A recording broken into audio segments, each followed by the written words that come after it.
Hello friends, માહીસ કિચનમાં તમારું સ્વાગત છે। આજે આપણે બનાવશું કોબી વટાણાનું શાક અને ખૂબ જ ટેસ્ટી બનશે। એના માટે મેં આ રીતે કોબીને વટાણાને ધોઈને રાખી લીધા છે અને એક ટમેટો સુધારેલું છે, એક મરચાંમાં 2 થી 3 પીસ કરી લીધા છે, મેગી મસાલો લીધો છે અને કોથમીરને સુધારી લીધી છે। હવે એક લોયામાં આપણે તેલ નાખીશું, એમાં રાઈ જીરું નાખીશું, ત્યારબાદ હિંગ નાખીશું। રાઈ જીરું આ રીતે થોડા ગરમ થઈ જાય એટલે આપણે એમાં મરચાં જે સુધારેલા હતા એ અંદર એડ કરી દઈશું। હવે મરચાં એડ થઈ ગયા છે, ત્યારબાદ આપણે કોબી વટાણા જે ધોઈને રાખી દીધા હતા એને આપણે નાખી દઈશું અને બધી જ વસ્તુને સરખી રીતે મિક્સ કરી લઈશું। ત્યારબાદ આપણે જે એક ટમેટું સુધારેલું હતું એ આપણે અંદર એડ કરી દઈશું। હવે ટમેટું નાખી દીધા બાદ આપણે હવે મસાલા રેડી કરી લઈશું, જેમાં પહેલાં સૌપ્રથમ સ્વાદ પ્રમાણે મીઠું નાખી દઈશું।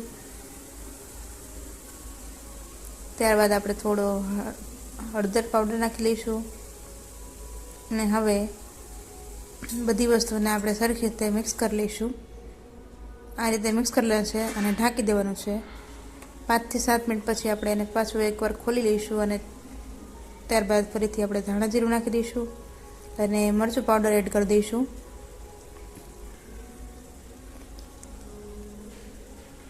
અને ત્યારબાદ આપણે મેગી મસાલો થોડોક એડ કરી દઈશું। મેગી મસાલો નાખવાથી શાકનો ટેસ્ટ એકદમ સરસ આવે છે। તમે એકવાર આ રીતે જરૂર ટ્રાય કરજો। તો આ રીતે મસાલા નાખી દીધા છે અને આમ આપણે હલાવીને 1 મિનિટ માટે ફરીથી ઢાંકી લઈશું। તો આપણું શાક રેડી થઈ ગયું છે। લાગે છે ને એકદમ ટેસ્ટી અને સ્વાદિષ્ટ।